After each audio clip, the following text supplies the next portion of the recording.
Okay, for some reason, everybody decided to pile on Alita again today. To me, this screams somebody behind Fox trying to save their job because X-Men Dark Phoenix had a terrible opening weekend, and they know that Disney is going to be looking for someone to blame, for someone who is expendable. So, to me, that's the first thing that comes to mind when I see these headlines, and that is that the first one I noticed was comicbook.com, and it said that it seems like X-Men Dark Phoenix was reportedly all delayed, or was reportedly delayed, all thanks to Alita Battle Angel. Now I'm going to get in. I'm going to read some of this to you and show you what they said, and really, it's all just a bunch of rumor. Even the little bit that is based on is just like, okay, but that's not really. You can hardly pin X-Men's Dark Phoenix's failure on Alita at all. So there's more than one reason they would do this, but the primary reason is somebody's just trying to save their job. Now, like I said, the first one that I noticed was from comicbook.com, but also there are other outlets that began to run with it. See, we have Cinema Blend here, and Cinema Blend is usually like really like they've been pretty good to Alita mostly. I would say 4 out of 5 times, or maybe even 5 out of 6 times, if they're even speaking of Alita, has been positive. Maybe they're just trying to jump in because they saw it, they noticed the trend, and they didn't want to be left behind. So I give them that benefit of the doubt. As for everyone else, we got comicbook.com, as I pointed out, Epic Stream, Heroic Hollywood, and Gizmodo, and I believe there was another one as well. But they're all just jumping in on the bandwagon here. So unfortunately, they decided that Alita was worth being sacrificed, or that maybe they didn't think anybody would care if Alita was thrown under the bus. But the oldest source that I can find on this goes back to the Hollywood Reporter, and it goes to this article that was published at 6:20 this morning, where we have the Fox execs saying that they were wrong. And when I read this thing to you, you'll see that they're mostly saying the errors that they made, the mistakes that they made, and there's just one little sort of almost minor detail thrown in there that the rest of these outlets here have turned into a big huge story. Okay, so I'm just going to scroll down here and start reading some of this. So despite an effort to not reproduce the failures of Apocalypse, the studio's creative team had trouble selling the vision for a finale. When definite awareness of Rocket Man is higher than an X-Men movie, you know you're in strange territory.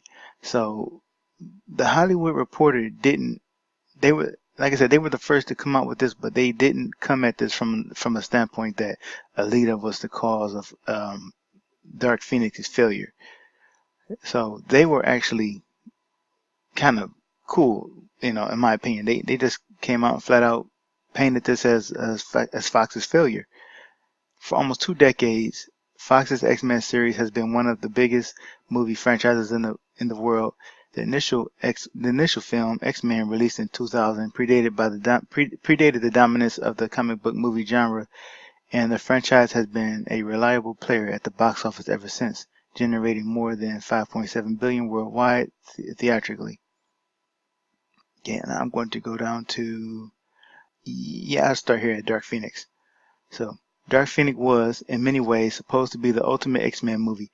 The tentpole was seen as a course corrective after X-Men Apocalypse, the 2017 critical and fan failure that grossed $200 million less than the much-praised Days of Future Past 2 years earlier. But a series of missteps by the studio, some prompted by outside forces, I guess they're going to try to claim that this was Cameron, maybe, I don't know, came together to cause the failure. From the outset, it seemed that Fox, led by Stacy Snyder and Emma Watts, and producers Simon Kinberg and Hutch Parker, had learned the wrong lessons from the disappointing Apocalypse. Now I'm thinking about this as well. I want to mention this person, Stacy Snyder, because when it comes to the blame that they're laying at Alita's feet, of course that ties into Cameron as well. But the person who they often don't mention in this whole scenario is Stacy Snyder. I'm specifically speaking to Stacy Snyder because another outlet, I believe it was comicbook.com, said that she was the one who was insistent on. I really don't want to give these people more clicks. I want to click and read it, but I really don't want to give them more clicks. That she was the one who was insistent on making the change. And of course, that probably had something to do with her and Cameron wanting to move Alita. But um, you don't see her name getting mentioned much. And I have a hard time uh, ignoring the fact that this is a woman. Apparently, I'm assuming her gender, yeah.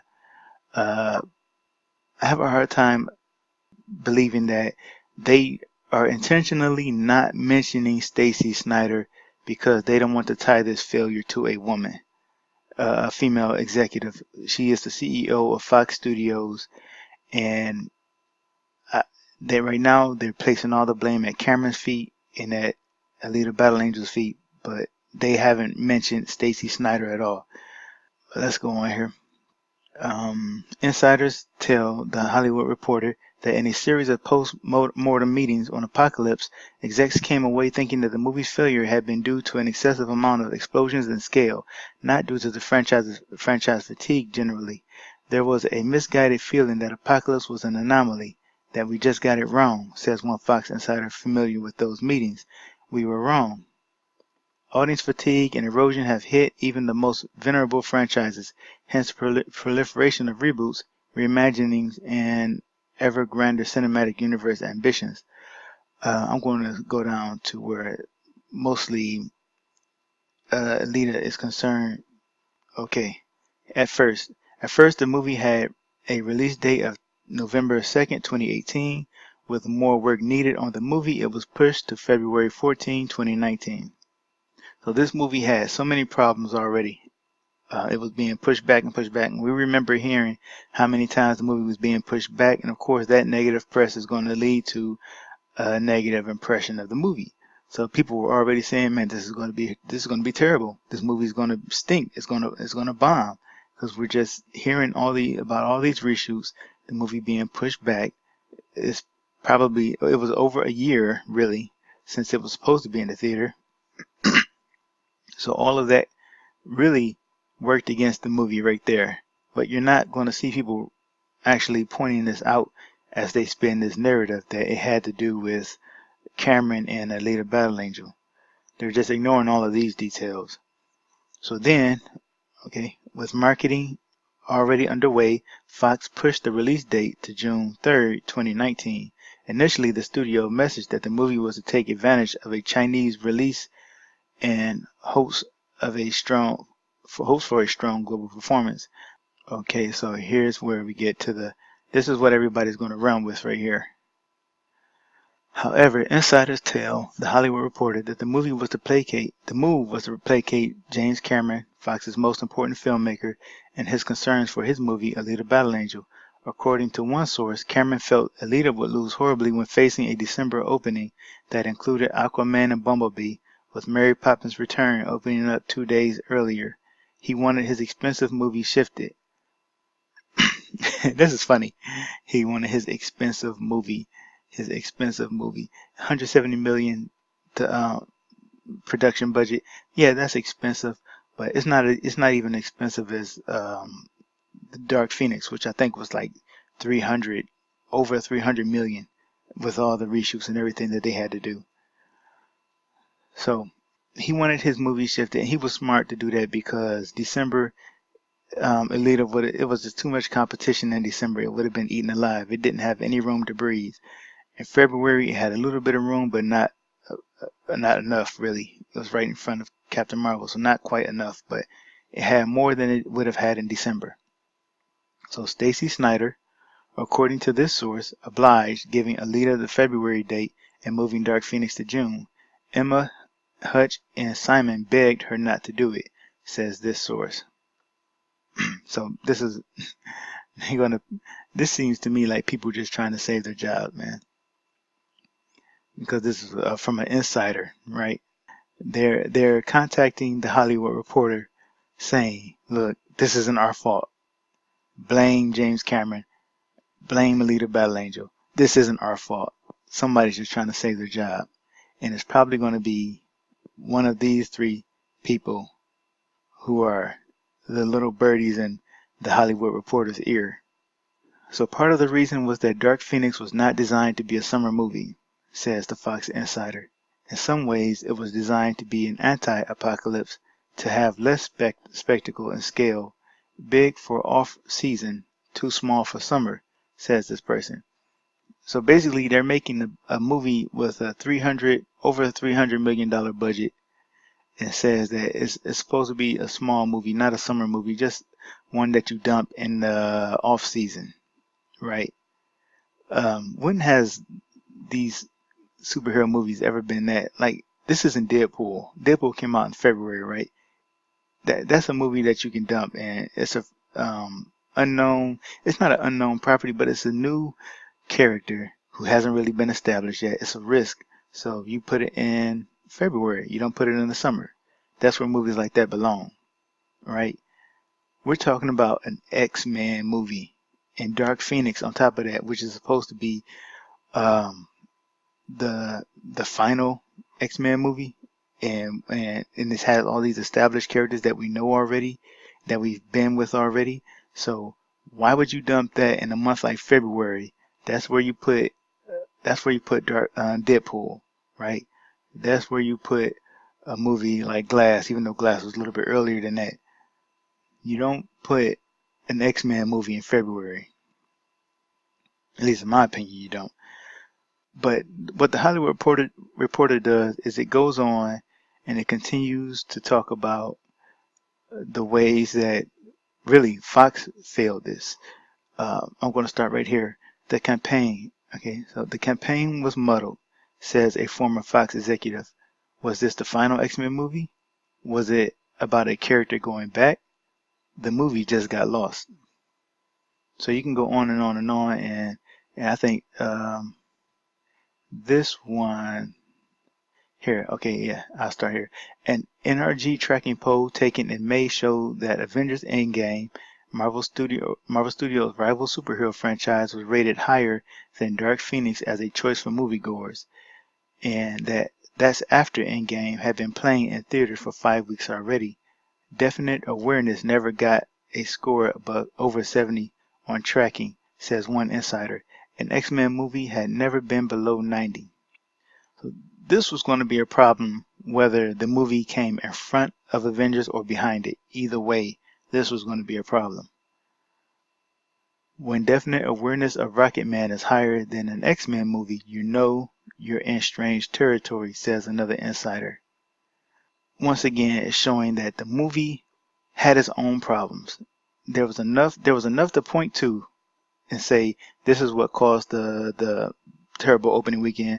This is what caused it. That's what caused it. There was enough there that you didn't have to make this huge leap and just try to dump everything on Cameron and Alita Battle Angel. But like I said, the motivation appears to be that somebody is trying to save their job, and they're trying to absolve themselves of any blame, and it's probably going to be Emma, Hutch, or Simon, was Kimber, I think is his last name.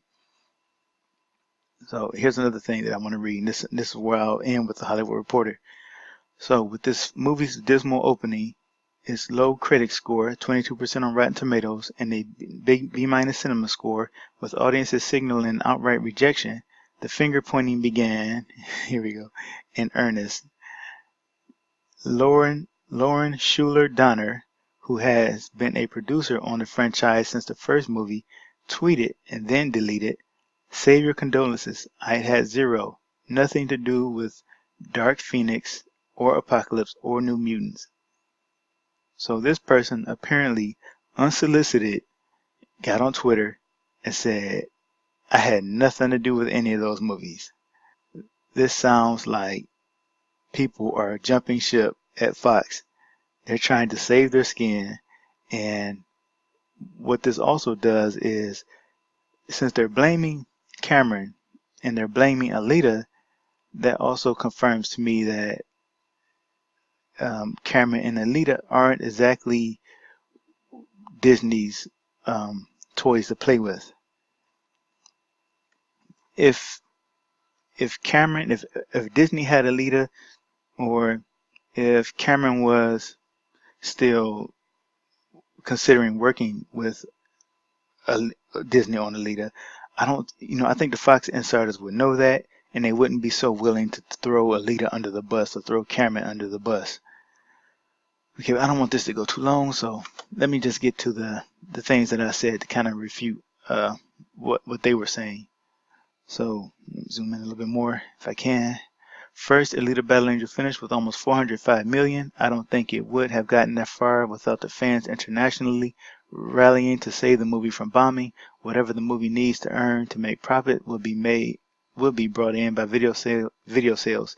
I had to point that out because the article, the comicbook.com article, said that Alita had made 404 million, and another website had said 404 as well.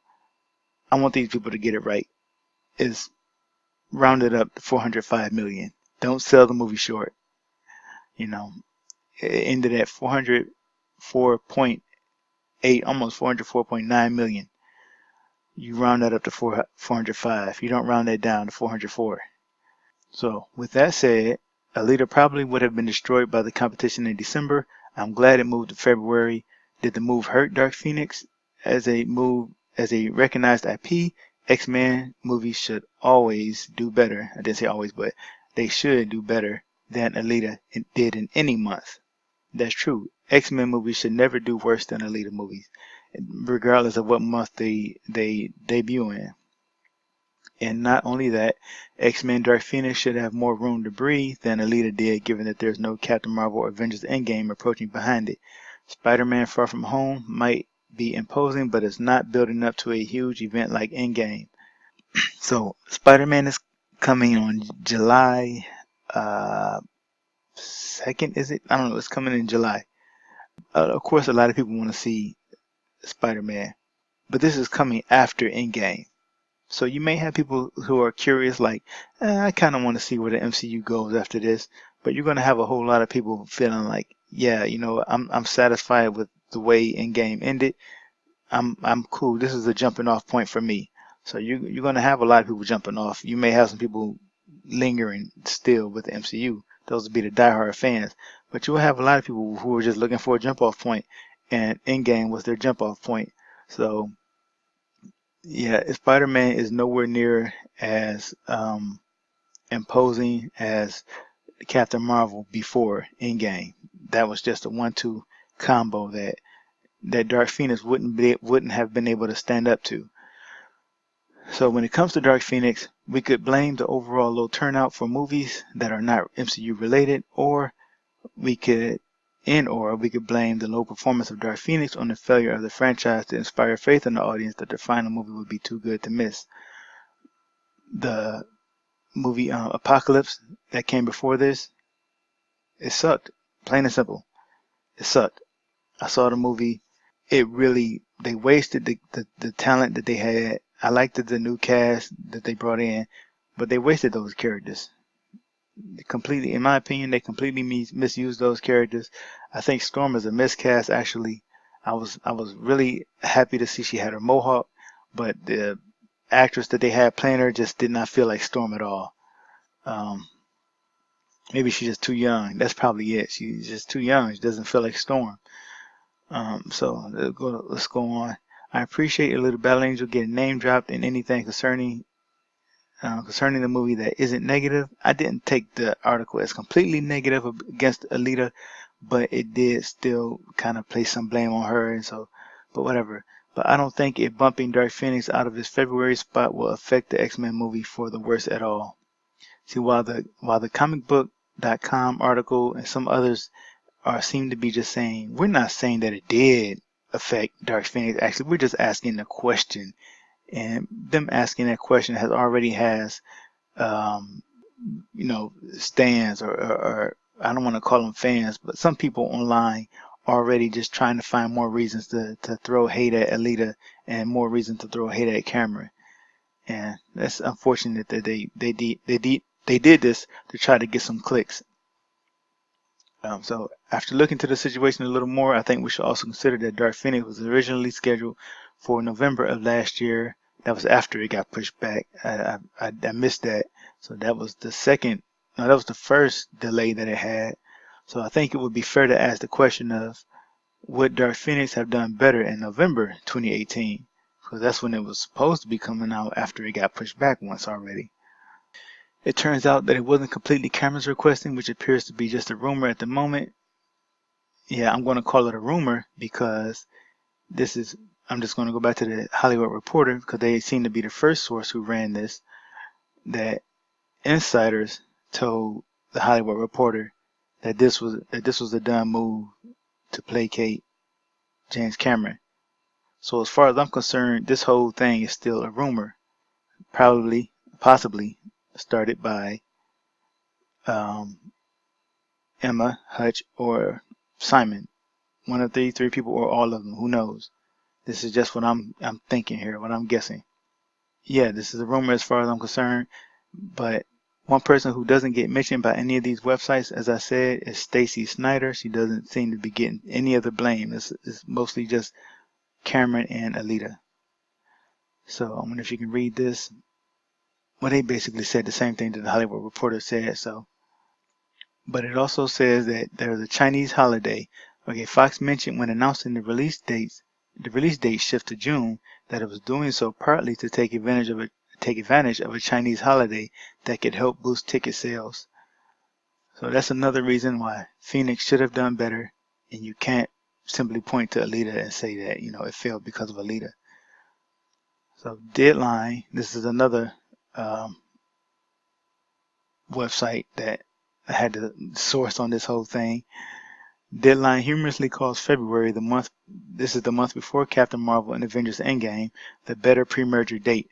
But I think since Endgame has made most of its money and China had a holiday for Dark Phoenix to take advantage of, there's little to no blame on Alita. Yeah, so once again, there's no blame on Alita. There's something else that I want to point out too. Let me just find it really quick. Alright, I wanted to show something from Box Office Mojo. Okay, so in case people don't understand that Alita had the worst position to be in ahead of Captain Marvel, which pushed Alita out of many theaters. I'll show some data. We can see that 2 weeks into Alita's run, she actually gained 12 theaters.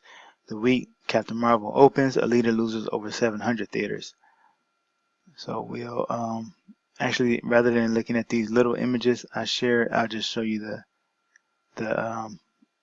and I'll add what he says to what Gen X Strikes Back says as well. I think back in March in my videos I was saying 700 to 1,000 theaters, so it was close. Plus, during that time, the media tripled their attacks on Alita.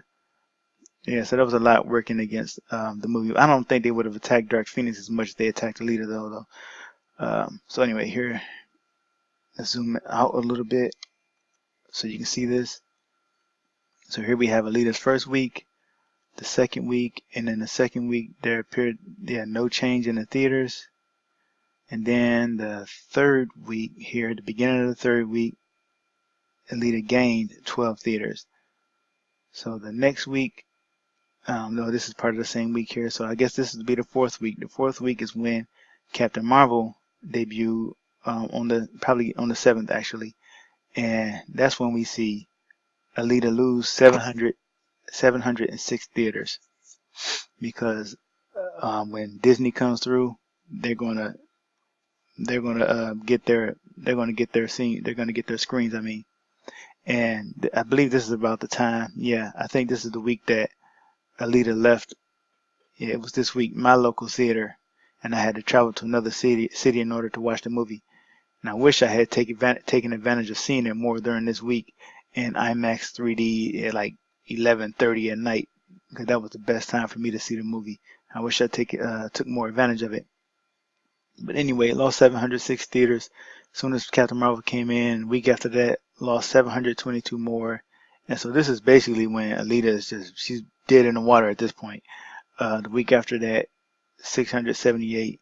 So just dropping from 3 million on a Saturday to 1 million to 800,000 to 400,000 to 200,000, and dropping rapidly, especially as Endgame approaches as well. That's another thing too. So with Endgame on his heels right after Captain Marvel. So Dark Phoenix would have been in this same situation, and in my opinion, that this actually worked more. This move, I'm going to find the clip on that too before I go on. All right, so this move, as I was about to say, is actually beneficial to Dark Phoenix, not only because of the summer season, which Scott Mendelson himself says is the better slot. He said it in this article here on why Alita Battle Angel is more valuable to Disney than X-Men Dark Phoenix, and this was posted on November 13th, 2018. And in it he says, like the Wachowskis' Doom, Jupiter Ascending, this sci-fi actioner moved from a prime slot summer of 2014 to a riskier February release. So the prime slot is in the summer, and the riskier, or the dead season where you dump movies at, is in February. So Alita was the movie that was dumped in February, but it was dumped there to get it away from the movies that came out in December. So this was another clearer example that Dark Phoenix was being set up for success. Everything that was being done for this movie was done for the better. Alita was the movie that took the worst release date. And as I mentioned, Dark Phoenix opened on a Chinese holiday. So now it becomes laughable to suggest that it wasn't set up for the best possible outcome.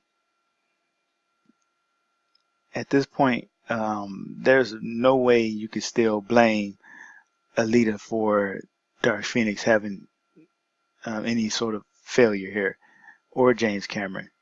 But that's what people are doing, as Gen X Strikes Back showed me on 4chan. They're doing that.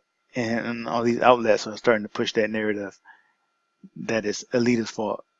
But, oh well, that's all. It's just another day in defending Alita from unnecessary media hate or or sacrificing. So thank you all for listening to this very long video.